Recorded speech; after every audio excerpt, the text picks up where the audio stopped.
Hello everyone, welcome to ZChem chemistry classes. आज हम आपके लिए फिर से बहुत ही बेहतरीन टॉपिक लेके आए, ऑर्डर ऑफ द रिएक्शन। आपको पता है भाई, केमिकल काइनेटिक्स का बेहतरीन टॉपिक होता है हमारे ऑर्डर ऑफ द रिएक्शन, जिनमें से हम पहली ऑर्डर की रिएक्शन पढ़ने वाले हैं, that is zero order reaction. Sir zero order reaction क्या होती है? चलिए स्टार्ट करते हैं। आपको पता है इससे पहले हम 4 लेक्चर आपको दे चुके हैं। अगर किसी ने नहीं किया है तो जाकर आप देख लीजिए। 3 लेक्चर हमने रेट ऑफ रिएक्शन, उसको अफेक्ट करने वाले फैक्टर्स, मॉलिक्यूलरिटी और ऑर्डर ऑफ रिएक्शन का बेसिक्स हम पढ़ चुके हैं। अभी हमें स्पेशली स्टार्ट करना है जीरो ऑर्डर रिएक्शन। सर बात आती है जीरो ऑर्डर रिएक्शन क्या है? Zero order reaction, sir zero order reaction के बारे में मैं थोड़ा बहुत इन सभी ऑर्डर्स के बारे में लास्ट लेक्चर में बता चुका था, फिर भी इसमें मैं बता रहा हूँ जीरो ऑर्डर रिएक्शन क्या होती है। देखो सर, ऑर्डर क्या होता है? ऑर्डर हमने कहा था वो मॉलिक्यूल्स की नंबर होते हैं जिनकी कंसंट्रेशन पे कोई भी रिएक्शन डिपेंड करती है। फिर से सुनो, ऑर्डर ऑफ रिएक्शन कुछ नहीं है, ये वो रिएक्टेंट मॉलिक्यूल्स का नंबर होता है जिनकी कंसंट्रेशन पर किसी भी रिएक्शन का रेट डिपेंड करता है। मान लीजिए किसी एक रिएक्टेंट की कंसंट्रेशन पर रिएक्शन का रेट डिपेंड कर रहा है तो फर्स्ट ऑर्डर हो जाएगी। 2 रिएक्टेंट की कंसंट्रेशन पर डिपेंड कर रहा है, सेकंड ऑर्डर हो जाएगी। 3 रिएक्टेंट की कंसंट्रेशन पर डिपेंड कर रहा है, थर्ड ऑर्डर हो जाएगी। भाई जीरो ऑर्डर का क्या मतलब है? सर अगर रिएक्टेंट की कंसंट्रेशन डिपेंड ना करे तो उसी को तो जीरो ऑर्डर बोलेंगे। मतलब सर ऐसी रिएक्शंस जिनका रेट किसी भी रिएक्टेंट की कंसंट्रेशन पर डिपेंड नहीं करता, that is known as zero order reaction. Sir इस बार एक बार इसकी डेफिनेशन लिखना, क्या कहना चाह रहे हो? हम क्या लिखेंगे सर इसकी? जीरो ऑर्डर रिएक्शन क्या होती है? The reaction which rate is not depend upon the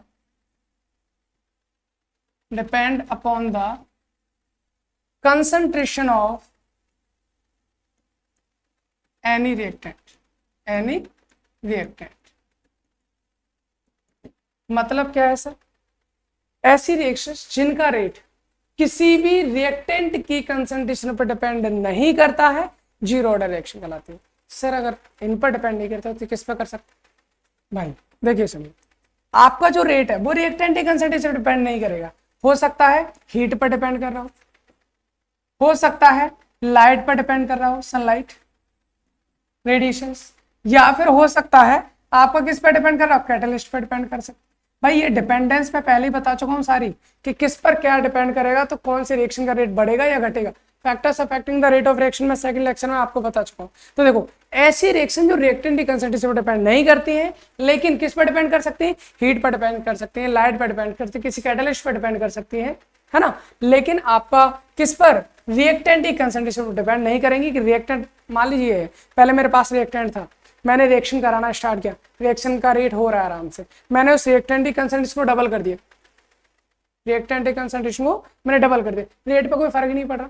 triple कर दिया, कोई फर्क नहीं पड़ रहा। 4 गुना कर दिया, कोई फर्क नहीं पड़ रहा। सर कितने भी गुना आप रिएक्टेंट की कंसंट्रेशन बढ़ा लो, रेट पर कोई फर्क ही नहीं पड़ रहा है, दैट इज नोन एज कौन? Zero order reaction. सर ऐसी कौन सी रिएक्शन होती है? मैंने आपको लास्ट लेक्चर में बताया भी था इस बारे में। क्या बताया था? देखो इस बारे में मैंने ये बताया था, जैसे कि मान लीजिए मैंने यहाँ पर क्या लिया था, यहाँ पर लिया था कंसंट्रेशन ऑफ रिएक्टेंट। क्या लिया था? कंसंट्रेशन ऑफ रिएक्टेंट, मतलब रिएक्टेंट की कंसंट्रेशन। और इधर मैंने क्या लिया था? यहाँ पर लिया था रेट ऑफ रिएक्शन। और उसके बाद हमने लिया था इधर क्या? ऑर्डर। तो मैंने कहा था अगर मान लीजिए मैं रिएक्टेंट की कंसंट्रेशन को 2 टाइम बढ़ा देता हूं, 2 गुना बढ़ा देता हूं, तो रेट मेरा कोई चेंज नहीं होगा। सर जो पहले रेट था वही रेट होगा, no change in the rate of reaction. मैंने कंसंट्रेशन को 2 गुना कर दिया, चेंज हुआ ही नहीं। मैंने रिएक्टेंट की कंसंट्रेशन को 3 गुना कर दिया, चेंज हुआ ही नहीं, कोई चेंज नहीं हो रहा है। मैंने रिएक्टेंट की कंसंट्रेशन को 4 गुना कर दिया, चेंज हुआ नहीं सर, कोई चेंज नहीं हो रहा है। अगर ऐसा है तो इसको हम बोलेंगे क्या सर? Zero order reaction. मुझे लगता है इतनी बात समझ में। सर लैब में रिएक्शन करते हैं, टीचर बोलते हैं इसकी कंसंट्रेशन बढ़ाओ और रेट को मेजर करो। हम कंसंट्रेशन को बढ़ाते जा रहे हैं लेकिन रेट पे कोई फर्क नहीं पड़ रहा। हम सर से बोले सर उतना ही रेट है जितना पहले था, कंसंट्रेशन बढ़ाने से कोई फर्क नहीं पड़ता। ऐसी रिएक्शंस होती हैं आपकी क्या? Zero order reaction. मुझे लगता है इतनी बात आपको समझ में आ गई, कोई प्रॉब्लम नहीं। सर ऐसी कौन सी रिएक्शंस होती हैं? ऐसी कोई रिएक्शन है? बिल्कुल है। एग्जाम्पल देख लीजिए थोड़ा सा। ये मैंने एग्जाम्पल्स आपको पहले से लेके रखे हैं ताकि आपका टाइम वेस्ट ना हो। H2Cl2, सर जब हम H2 और Cl2 की रिएक्शन कराते हैं हमारा बनता है 2HCl, मतलब HCl बनता है, हाइड्रोजन क्लोराइड, ठीक है ना। आपका HCl बनेगा H2 और Cl2 के साथ रिएक्शन करा के। अगर इसमें मैं लाइट ना डालूं तो कितना भी H2 बढ़ा लो, कितना भी Cl2 बढ़ा लो, कोई फर्क नहीं पड़ना, कोई फर्क नहीं पड़ेगा, जितना रेट होगा उतना ही होगा। लेकिन जैसे जैसे मैं लाइट इसमें डालूंगा, ये जो रिएक्शन का रेट है वो किस पर डिपेंड कर रहा है, लाइट पर डिपेंड कर रहा है। सर इस रिएक्शन का रेट डिपेंड करेगा लाइट। H को मतलब जानते हैं ना, it's energy of photon, photon energy. और फोटोन्स कहाँ होता है, सनलाइट में, बस उसी की बात कर रहे हैं हम, लाइट की बात कर रहे हैं। अगर लाइट जो होगी उसी के प्रेजेंस में ये वाली रिएक्शन होगी, यानी इस रिएक्शन का रेट किस पर डिपेंड करेगा सर, लाइट पर, H2 और Cl2 पे नहीं करता। इस रिएक्शन की बात करें, ये क्या है sir, this is nitrous oxide, नाम सुना होगा। इसको हम लाफिंग गैस भी बोलते हैं, जिसे बोलते हैं ना हंसाने वाली गैस, वही होती है N2O, लाफिंग गैस। इसको सूंघ लो एक बार तो फिर आप हंसते रहोगे, वही चीज है, दैट इज लाफिंग गैस। और लाफिंग गैस का जो डिकम्पोजिशन होता है वो क्या होता है, हॉट प्लेटिनम प्लेट और हाई प्रेशर। जब हम हाई प्रेशर करते हैं, हॉट प्लेटिनम प्लेट लेते हैं, गर्म प्लेटिनम की प्लेट, तब जाके इसका क्या होता है, डिकम्पोजिशन होता है। अगर ये ना हो तो इसका डिकम्पोजिशन नहीं होता। अगर हो भी रहा है तो जो रेट होगा उतना ही रहेगा, रेट बढ़ेगा ही नहीं सर। इसका मतलब कितना भी चाहे N2O मिलाता जाऊं, इसका रेट किस पर डिपेंड कर रहा है, पीटी पर। इस वाली रिएक्शन जो है अमोनिया, अमोनिया का डिकम्पोजिशन किसमें, मॉलिब्डेनम या फिर टंगस्टन। ये W क्या होता है, टंगस्टन बोलते हैं, वॉल्फ्रेम जैसे बोलते हैं, टंगस्टन पता होगा। पहले पहले जो बल्ब आते थे, जो प्रकाश टाइप के होते थे ना, वैसे जो लाइट निकलती थी पीली वाली, अब तो सब बंद हो चुके हैं मोस्टली, तो उनमें जो बीच में तंतु होता था जैसे हम बोलते थे फिलामेंट, वही हमारा किसका होता था, वॉल्फ्रेम, मतलब टंगस्टन का बना होता था। तो वो टंगस्टन हो या फिर मॉलिब्डेनम हो, उसके प्रेजेंस में अमोनिया क्या हो जाती है, टूट जाती है। तो इसका रेट जो इन पर डिपेंड करता है, और HI का रेट डिपेंड करता है गोल्ड यानी AU, सोना। ये चार आपके एग्जाम्पल मैंने लिख दिए सर। ये चारों के चारों एग्जाम्पल जो हैं वो हमारे किसके, जीरो ऑर्डर रिएक्शन। और नहीं हो सकते, और हो सकते हैं, आप उनको कर सकते हैं, बाकी इतना था मैंने करा दिया आपको। तो हम क्या बोले, हम देखो अभी तक क्या सीखे सर, जीरो ऑर्डर रिएक्शन का है। जीरो ऑर्डर रिएक्शन वो होती है जिनका रेट रिएक्टेंट कंसंट्रेशन डिपेंड नहीं करता, which rate is independent on the concentration of reactant is known as zero order reaction. समझ में आ गया, ठीक है। उसके बाद हम बात करते हैं एग्जाम्पल्स की, ये हो गए सर। अब इसके बाद क्या करेंगे, हमें जो मेन पार्ट इसमें पढ़ना है वो करना है, that is the integrated rate equation for zero order reaction. Sir इसी का वेट करते हैं सभी लोग, है ना। हमें ये बता दीजिए बस, इंटीग्रेटेड रेट इक्वेशन आई कैसे, क्या हुआ, बहुत बेहतरीन तरीके से हम इसको समझने वाले हैं, इंटीग्रेटेड रेट इक्वेशन। बस आप ध्यान देते चले। देखिए सर कैसे समझेंगे इंटीग्रेटेड रेट इक्वेशन। आप इसको समझने के लिए, इंटीग्रेटेड इक्वेशन का मतलब क्या है, जो हमारी रेट इक्वेशन है उसका समाकलन करते हैं ना, इंटीग्रेशन जो करते हैं, उसके बेस पर हमारी जो इक्वेशन आती है वो देखनी है हमें। तो हम क्या करेंगे, इसको समझने के लिए बहुत सिंपल सा तरीका। आप सबसे पहले आपको पता है कोई भी रिएक्शन होती है, क्या होती है, रिएक्टेंट होता है, और रिएक्टेंट रिएक्शन करने के बाद क्या बनाता है, प्रोडक्ट। तो मैं अपनी तरफ से एक रिएक्टेंट ले लेता हूँ ए, मैंने कोई भी रिएक्टेंट ले लिया है, जो रिएक्शन करने के बाद बना रहा है हमारा क्या, प्रोडक्ट। क्या बना रहा है भैया, प्रोडक्ट बना। कोई भी रिएक्टेंट है जो रिएक्शन करने के बाद क्या बना रहा है, प्रोडक्ट। अब मैं इसमें कुछ कंडीशंस करता हूँ। कंडीशन क्या है सर, कंडीशन ये है, अगर टाइम मेरा मान लीजिए जीरो है। टाइम जीरो का मतलब क्या होगा सर, टाइम जीरो का मतलब है जब रिएक्शन स्टार्ट नहीं हुई है। अब देखो एक चीज मानो, जब मैं रिएक्शन कराऊंगा, जब रिएक्शन अभी तक स्टार्ट नहीं, तो आपके पास कौन होगा, रिएक्टेंट होगा, है ना। अब जैसे जैसे रिएक्शन मतलब मैं कराता जाऊंगा, टाइम बढ़ता जाएगा, रिएक्टेंट का जो अमाउंट है वो कम होता चला जाएगा, और बनता कौन जाएगा, प्रोडक्ट। इसका मतलब रिएक्टेंट कम होता चला जाता, प्रोडक्ट बनता चला, ये तो पता है ना, बिल्कुल पता है सर। जब टाइम जीरो होगा तो कोई प्रोडक्ट होगा, नहीं होगा सर, प्रोडक्ट तो जीरो होगा, कोई प्रोडक्ट का अमाउंट होगा ही नहीं। लेकिन रिएक्टेंट तो होगा, रिएक्टेंट कुछ ना कुछ अमाउंट होगा। इसको मैं अपनी तरफ से मान लेता हूँ ए नोट। ए नोट क्या है सर, ए नोट है initial concentration of reactant. Sir reactant की शुरुआती कंसंट्रेशन है, इनिशियल, ठीक है। अगर मैं कहता हूं सर कुछ टाइम बाद, T equal to T time, हो सकता है 5 सेकंड, 10 सेकंड, 1 मिनट, 2 मिनट, 2 घंटे, 4 घंटे, कुछ तो टाइम होगा रिएक्शन जब चल रही होगी। उस टाइम बाद ये प्रोडक्ट तो हमेशा जीरो रहेगा नहीं, जब रिएक्शन स्टार्ट हो कुछ ना कुछ तो अमाउंट बनेगा। मान लीजिए मैंने अपनी तरफ से मान लिया कि ये कितना बन गया, एक्स अमाउंट बनेगा। कितना बन गया, एक्स। तो भाई यहाँ कितना बचा होगा, यहाँ पर भाई कितना बचा होगा, पहले ए नॉट था, एक्स इसमें से निकल के चला गया, तो कितना बचा होगा, ए नॉट माइनस एक्स। नहीं समझ में आया सर, दोबारा बताओ। भाई मैंने ये बोला है आपसे, ये मेरे पास ए है और ए से बन गया प्रोडक्ट, सही है, और जब मेरी रिएक्शन स्टार्ट नहीं हुई उस केस में प्रोडक्ट 0 था। मान लीजिए मेरे पास में शुरुआत में ए के 100 मोल थे, कितने मोल थे 100। अभी कुछ टाइम बाद मैं देख रहा हूँ, टी टाइम बाद या ये मान लो चलो 10 मिनट बाद, 10 मिनट बाद मैं देख रहा हूँ कि प्रोडक्ट के 10 मोल बन गए। तो यहाँ पर कितने बचे होंगे भाई, 100 में से 10 माइनस कर दो, वही तो बचेंगे। हाँ पहले 100 थे, अभी 10 मोल इसके प्रोडक्ट में चेंज हो गए, तो बचे कितने 100 माइनस 10 कितना होगा सर, इसको हम 90 मान सकते, वही तो होगा। तो यही हमने प्रोसेस बताई है कि जब हमारा टाइम 0 था उस केस में प्रोडक्ट हमारा 0 होगा, और प्रोडक्ट 0 होगा तो हमारा रिएक्टेंट जो होगा वो ए नॉट हमने मान लिया। ए नॉट क्या है सर, ए नॉट है इनिशियल कंसंट्रेशन ऑफ रिएक्टेंट, यही है ना, रिएक्टेंट की इनिशियल कंसंट्रेशन है, शुरुआती कंसंट्रेशन है रिएक्टेंट की क्या, ए नॉट। और सर एक और चीज, जैसे मैंने यहाँ पर 100 लिया था 10 बन गया, मैंने 100 माइनस 10 को क्या मान लिया 90 मान लिया, तो ऐसा मतलब मान क्या लिया है ये। तो हम यहाँ पर भी एक ऐसे टर्म ले लेते हैं ताकि हमारी चीजें थोड़ी सी आसान हो जाए, इसलिए हम क्या कर सकते हैं, मैं एक काम कर सकता हूँ, ए नॉट माइनस एक्स को मैं अपनी तरफ से क्या मान लेता हूँ, इसको ए नॉट माइनस एक्स को मैं अपनी तरफ से ए मान लेता हूँ, ठीक है। भाई क्या हो रहा है भाई,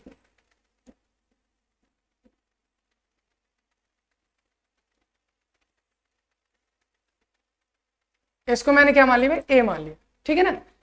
ए नॉट माइनस एक्स को क्या मान लिया ए, जैसे 100 माइनस 10 को मैंने क्या 90 मान सकता हूँ, तो मैंने ए मान लिया। अब ये क्या होता है सर, ए क्या है इसको भी समझ लेते हैं, सुन लो अभी समझ में आ जाएगा सारी चीजें। क्या है ए नॉट, क्या था सर, ए नॉट था initial concentration of reactant, initial का मतलब शुरुआती, प्रारंभिक, शुरुआत में जितनी कंसंट्रेशन शुरुआत में ही तो है, ए नॉट हो गया।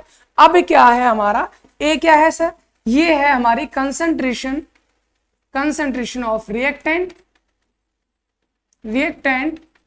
Eight time T, at time T. क्या मतलब है सर, मतलब सीधा सीधा हो गया, क्या मतलब हो गया, ए नॉट क्या है, ए नॉट तो शुरुआती कंसंट्रेशन होगी, और ए क्या है, ये वाला ए, ये ए है हमारा टी टाइम पर जो भी हमारा क्या है कंसंट्रेशन बची है।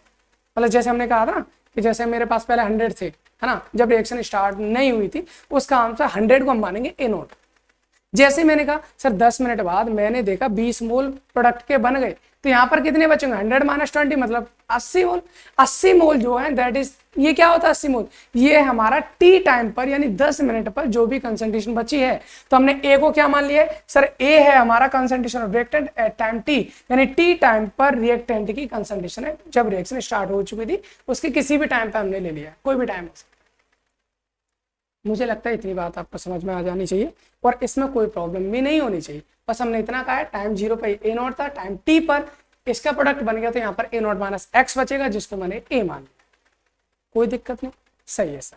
अभी हम क्या करेंगे, इसकी इंटीग्रेटेड रेट इक्वेशन, और इंटीग्रेटेड रेट इक्वेशन निकालने के लिए हमें क्या पढ़ना है, हमको पढ़ना है सर क्या, इसका रेट लॉ।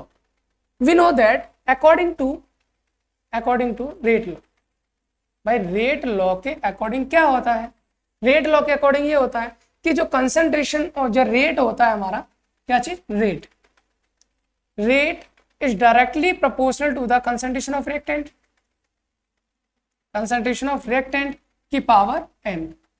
कल पढ़ा था ना हमने, लास्ट लेक्चर में पढ़ा था हमने कि rate is directly proportional to the concentration of reactant की पावर n। n क्या है sir, n is the order of reaction. यहाँ पर देखिए जब हम रेट निकालते हैं तो रेट इज इक्वल टू क्या होता है, रेट इज इक्वल टू यहाँ पर क्या आ जाए कांस्टेंट, और यहाँ पर है रिएक्टेंट की पावर n। अब ये रिएक्टेंट कौन है सर, देखना रिएक्टेंट a है, प्रोडक्ट में चेंज हो रहा है, ये प्रोडक्ट है तो मैं रिएक्टेंट को a मान लेता हूँ, ठीक है ना। रिएक्टेंट को मैंने क्या मान लिया a, इसका मतलब r is equal to k और a की पावर n। ये हो गया हमारा रेट लॉ के अकॉर्डिंग। और रेट लॉ एक्सप्रेशन हमने देखा था, बिल्कुल देखा था। अब दोबारा से देख लेते हैं सर, अगर इसके लिए मुझे रेट लिखना है, देखिए हम पहले इस चीज को कर चुके हैं फर्स्ट लेक्चर में, सबसे पहले वाले लेक्चर में हम जाने थे, उसी के अकॉर्डिंग हम रेट लिखने वाले हैं। तो हमने क्या लिखा था, अगर मुझे इसके लिए रेट लिखना तो कैसे लिखूंगा सर, रेट जो होगा वो क्या लेंगे, change in concentration of A divide by change in time, लिखेंगे नहीं लिखेंगे, भाई शुरुआत में जो हमने सबसे पहले रेट निकालना देखा था, रेट का एक्सप्रेशन, तो हमने क्या देखा था, कंसंट्रेशन में चेंज बटे टाइम में चेंज। भाई ये तो देखा था, कंसंट्रेशन में चेंज बटे टाइम में चेंज, यानी कि एक ही कंसंट्रेशन, तो ये हो गया डी का मतलब चेंज हो गया, यानी एक ही कंसंट्रेशन में चेंज बटे डी टी मतलब टाइम में चेंज। अब ये क्या है, रिएक्टेंट है, टाइम के दौरान क्या होता है, कम होता जाता है, इसलिए हम यहाँ पे माइनस लगा देते। ये वाला फॉर्मूला हमने पहले ही सीख चुके हैं, मतलब R equal minus D A upon D T. नहीं देखा है, फर्स्ट लेक्चर जाके देख लीजिए, ठीक है ना। तो ये हो जाएगा R equal to minus D A upon D T. अब इसको उठाकर मैं कहाँ रख देता हूँ, यहाँ इधर। आर की वैल्यू क्या हो जाएगी, minus D A upon D T, मतलब क्या होगा, change in concentration of A divide by change in time. ये इक्वल किसके होगा, ए के, और ए की पावर एन। अच्छा एक और चीज, भाई हम कौन सी रिएक्शन पढ़ रहे हैं जरा देखना, जीरो ऑर्डर रिएक्शन। और जीरो ऑर्डर रिएक्शन के लिए एन की वैल्यू कितनी हो जाएगी भाई, जीरो ऑर्डर रिएक्शन के लिए हो जाएगी sir, for zero order reaction, for zero order reaction, zero order reaction के लिए एन इक्वल टू कितना होगा, जीरो। तो इसका मतलब सर यहाँ पर इसकी पावर में जीरो ले सकता हूँ। पर एक और चीज, अगर किसी की भी पावर जीरो होती है, एनीथिंग कुछ भी हो, उसकी पावर कितनी होती है, जीरो। किसी की भी पावर जीरो है, उसकी वैल्यू कितनी आती है, ऑलवेज 1।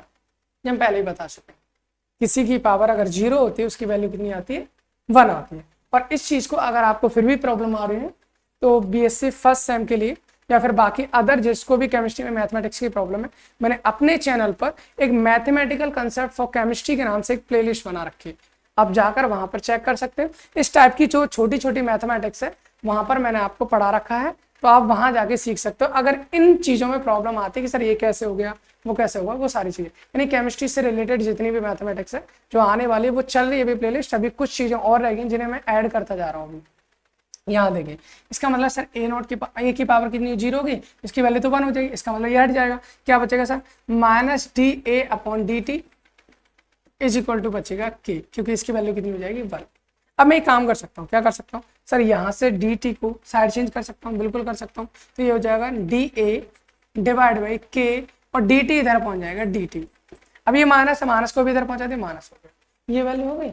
अब ये मैं क्यों ले आया पता है, ये क्यों लेके गया सर मैं इधर, ये मैं इसलिए लेके आया क्योंकि मुझे पढ़ना है इंटीग्रेटेड रेट इक्वेशन, और इंटीग्रेटेड रेट इक्वेशन पढ़नी है तो मुझे क्या करना पड़ेगा, इसका इंटीग्रेशन करना पड़ेगा। पर इंटीग्रेशन करने के लिए जब हम करते हैं, जब दो अलग अलग टर्म होते हैं, तो उनको एक दूसरे के सामने, मतलब डबल बॉन्ड, सॉरी इक्वल के दोनों साइड ले आते हैं। अब इक्वल है, एक साइड, एक टर्म हमारा इधर होगा, दूसरा टर्म इधर, मतलब सेम टर्म को सेम साइड लेके आते हैं ताकि उसका हम इंटीग्रेशन कर सके। तो भाई ये चीजें अगर नोट कर ली तो मैं इसको हटा रहा हूँ, ठीक है, इसको मैं हटा देता हूँ यहाँ से, ये हटा दिया, ताकि यहाँ पर मैं बाकी चीजें कर सकूँ। ठीक, देखिए तरफ हमारा क्या है, D A is equal to minus K D T. अब हम यहाँ लिखेंगे on integration, on integration. Sir integration करने पर कैसे करेंगे सर इंटीग्रेशन, इसको आता है, ठीक है, नहीं आता कोई बात नहीं, मैं बता रहा हूँ। देखिए तो क्या है हमारा, D A is equal to minus K D T, is equal to minus K D T. ठीक है भाई, इतना तो आपको समझ में आ रहा है, इसमें तो कोई दिक्कत नहीं है, यहां तक तो हमारा हो ही रखा है। अब इसके बाद क्या करना है, इंटीग्रेशन। देखो सर, इंटीग्रेशन जिसका भी करना, किसका करना होता है सर, उनका इंटीग्रेशन करना जिनके आगे डी लगा है, मतलब जिनका पहले से डिफरेंशिएशन हो रखा है। तो मुझे पता है डी किसके आगे लगा है, डी ए लगा है, तो इसका इंटीग्रेशन होगा। यहाँ पर डी टी, ये के कॉन्स्टेंट है, कॉन्स्टेंट को हमेशा इंटीग्रेशन से बाहर ले लेते, तो यहाँ पर डी टी का इंटीग्रेशन होगा। सर इंटीग्रेशन करने के दो तरीके होते हैं हमारे पास, वो कौन कौन से तरीके होते हैं। पहला तरीका कि हम किसी न किसी इसको वैल्यू को फिक्स करके हम इंटीग्रेटिंग कॉन्स्टेंट लेके आते हैं। दूसरा तरीका होता है लिमिट पुट करने का। हमारे यहाँ कुछ जेडबीसी वाले बच्चे होते हैं, कुछ पीसीएम वाले बच्चे होते हैं, मतलब बायो ग्रुप और क्या मैथ्स ग्रुप दोनों के होते हैं। इसलिए हम क्या करते हैं, इसमें बहुत आसान वाला तरीका मैं आपको बता रहा हूँ, लिमिट पुट करने का। लिमिट पुट कर दीजिए, आपको प्रॉब्लम ही नहीं रहेगी, सारी की सारी प्रॉब्लम सॉल्व। सर लिमिट कैसे पुट करेंगे, आप एक चीज देखो, हमें इंटीग्रेट करना है। इंटीग्रेशन का मतलब एक्चुअल में जोड़ना होता है, कहाँ से कहाँ तक जोड़ना है। सबसे पहले देखो, हमें पहले अगर मैं कंसंट्रेशन की बात करूं, यहाँ पर इंटीग्रेशन किसका करना है, ए का करना है ना, तो ए को जाकर देखना सर। अगर मैं रिएक्टेंट को देखता हूं तो शुरुआत में मेरा ए नॉट था, बाद में कितना हो गया ए, जैसे शुरुआत में 100 होता था, बाद में कितना हो गया 80। तो भाई शुरुआत में ए नॉट था, बाद में कितना हो गया ए। इसका मतलब सर इसकी लिमिट जो होगी, ये शुरुआत में था हमारे पास ए नॉट, और बाद में हो गया ए। इसकी लिमिट हमने पुट कर दी। बहुत सिंपल सर। टी को देखना जरा, टी पहले 0 था, बाद में टी हो गया। सर टी पहले था 0 और बाद में हो गया टी। मुझे लगता है लिमिट आपको समझ,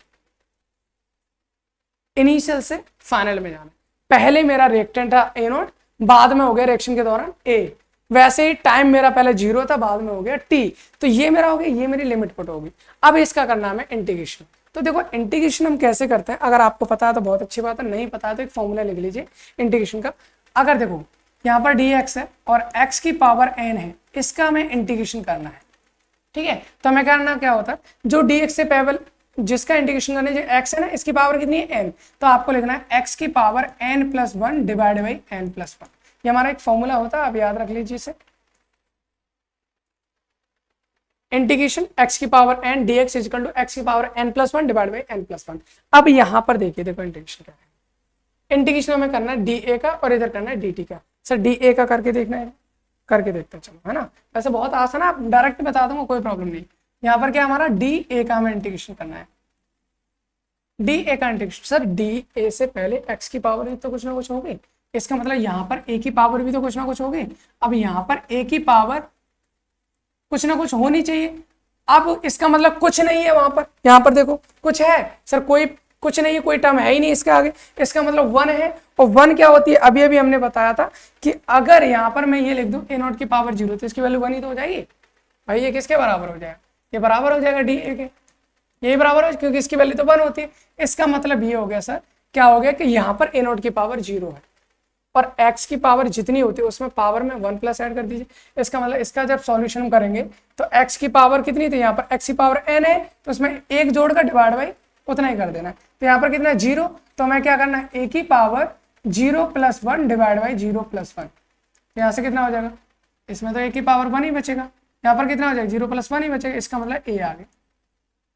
आप सिंपली सुन लो, अगर आपका इंटीग्रेशन d समथिंग कुछ भी दे रखा है dx, ठीक है ना, इसका दे रखा है, तो आपको इंटीग्रेशन डिफरेंशियल कैंसिल करके क्या लेके आना, इंटीग्रेशन केवल x लेके। सुन लेना, लिमिट वाले की बात कर रहे हैं हम, क्या आ जाएगा, x आ जाएगा डायरेक्ट, जो है वही आ जाएगा। इसका मतलब ये है सर, जब मैंने dA का किया तो मेरा a आ गया। इसका मतलब यहां पर मैं बात करता हूँ dA का इंटीग्रेशन करूंगा तो क्या आ जाएगा सर, इंटीग्रेशन a आ जाएगा, है ना। और यहाँ पर माइनस के तो बाहर है, और dt का करूंगा तो क्या हो जाएगा, वो t हो जाएगा। इसमें कोई दिक्कत है नहीं, और नहीं है दिक्कत, फिर इसकी लिमिट पुट कर दीजिए। सर लिमिट कैसे पुट करेंगे भाई, a नॉट, ये जो a था वो a नॉट से लेकर कहाँ तक था, a, तो यहाँ a नॉट से लेकर a इसकी लिमिट है, और t की लिमिट क्या थी, 0 से लेकर t, 0 से लेकर t।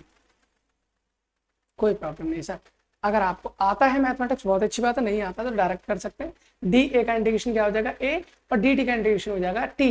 a नॉट, a की लिमिट का a नॉट से लेकर a नॉट से a, और इसकी 0 से लेकर t, 0 से लेकर t। अब लिमिट जब पुट करते हैं, सुन लो लिमिट कैसे पुट करेंगे, ऊपर वाली लिमिट में से नीचे वाली लिमिट को माइनस कर दीजिए। मतलब इस a की जगह एक बार तो ऊपर वाली लिमिट रखो, इस a की जगह एक बार नीचे वाली लिमिट रखो, और ऊपर वाली में से नीचे वाली को माइनस कर दो। अगर a की जगह ऊपर लिखूंगा तो a आ जाएगा, फिर क्या करेंगे माइनस, और नीचे रखूंगा तो a नॉट। सर ये होगा a minus a not, limit रखी मैं a माइनस a नॉट, ऊपर वाली में से नीचे वाली को माइनस कर दिया, बराबर माइनस के। यहाँ पर क्या होगा, यहाँ पर भी सेम करना, ऊपर वाली में से नीचे वाली, तो ऊपर कौन है, t है, नीचे 0, तो t माइनस 0 हो गया, t माइनस 0, t माइनस 0 हो गया। ये तो लिमिट हो जाएगी, ठीक है सर। अब क्या करना है, इसको कर लो। अब क्या है, a minus a naught is equal to minus K, equal to minus K T, और ये आगे हो जाएगा 0। तो कुल मिलाकर फॉर्मूला हमारा क्या हो जाएगा सर, हमारा ये फॉर्मूला हो जाता है फाइनल, कौन सा, ये वाला। This is the integrated rate equation for 0 order reaction. Sir a is equal to a naught is a minus a naught is equal to K T, या फिर इसको हम ऐसे भी लिख सकते हैं, क्या लिख सकते हैं, इसको लिख सकते हैं हम sir a is equal to, a naught को मैं इधर पहुंचाऊंगा तो क्या हो जाएगा, a is equal to a naught minus K T. This is the final integrated rate equation. ये किसकी टर्म में हुई सर, रिएक्टेंट की कंसंट्रेशन की। लेकिन अगर मैं प्रोडक्ट की कंसंट्रेशन की टर्म में लिखना चाहूँ तो कैसे लिखूंगा, तो हम उसको इस तरह से लिखेंगे। हमें पता है अभी हमने कौन सी इक्वेशन निकाली है, हमने निकाली है a is equal to a naught minus K T, या फिर इसको हमने ऐसे लिखा था a minus a naught is equal to minus K T. यही है ना। एक चीज देखो जरा सा, क्या देखना सर, देखना मेरे को ये है, यहाँ एक्चुअल में अगर मैं यहाँ देखूं ए इक्वल टू कितना, A equal to A naught minus X है, ए इक्वल टू होता है ए नॉट माइनस एक्स। तो यहाँ पर अगर मैं ए नॉट माइनस एक्स रख दूँ तो क्या हो जाएगा, ए की वैल्यू कितनी है सर, ए की वैल्यू है ए नॉट माइनस एक्स, फिर ये कितना माइनस ए नॉट बराबर माइनस के टी। अब एक चीज देखना, क्या देखना सर, यहाँ देखो ये ए नॉट प्लस का है, ये ए नॉट माइनस का, दोनों कैंसिल हो जाएंगे। यहाँ क्या बचा माइनस एक्स बराबर माइनस के टी, माइनस से माइनस कैंसिल, क्या बचेगा X equal to K T. यहाँ से निकालते हैं K equal to X upon T. मुझे लगता है इतनी बात आपको समझ में आ गई होगी। क्या हो जाएगा एक्स अपॉन टी, ये होती है हमारी रेट इक्वेशन इंटीग्रेटर, और जो हमारा क्या है ये रेट कांस्टेंट, सर यही तो हमें निकालना होता है। और रेट कांस्टेंट की अगर मैं यूनिट निकालूं तो हम जानते हैं के इक्वल टू कितना है हमारा एक्स अपॉन टी।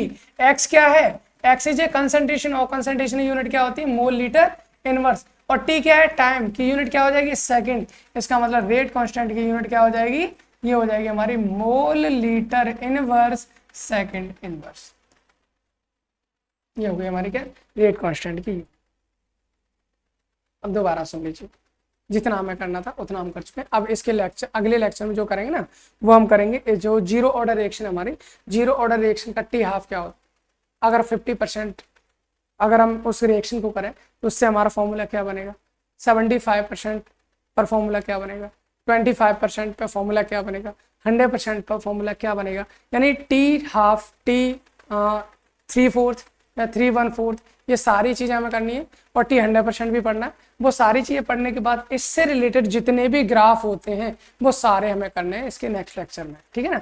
इतनी बात आपको शायद समझ में आ रही होगी। अब हम बात कर लेते हैं एक बार फिर से, जीरो ऑर्डर रिएक्शन क्या होती है। सर जीरो ऑर्डर रिएक्शन वो होती है जिनका रेट जो होता है वो किस पर, रिएक्टेंट की कंसंट्रेशन पर डिपेंड नहीं करता है, वो जीरो ऑर्डर होती है। फिर किस पे करता है सर, वो कर सकता है कैटलिस्ट पे कर सकता है, लाइट पे कर सकता है, हीट पे कर सकता है, वो हमारी जीरो ऑर्डर रिएक्शन है। अगर जीरो ऑर्डर रिएक्शन की इंटीग्रेटेड रेट इक्वेशन लिखता हूँ तो इंटीग्रेटेड रेट इक्वेशन में मेरा क्या आता है, इंटीग्रेशन करने पर मेरे लास्ट में दो फॉर्मूले आए सर। दो फॉर्मूले कौन कौन सा है, एक तो ये आ गया A equal to A naught minus K T, एक ये वाला फॉर्मूला आपको ध्यान रखना है। दूसरा आता है K equal to X upon T या X equal to K T. ये दोनों फॉर्मूले आपको मोस्ट इंपोर्टेंट है, जिनसे आपके मोस्टली क्वेश्चंस भी आते हैं। मुझे लगता है इतनी बात आपको समझ में आ गई होगी। आगे देखते रहिए, बाकी लोगों को शेयर भी करिए जिनको इसकी जरूरत है। Thanks for watching.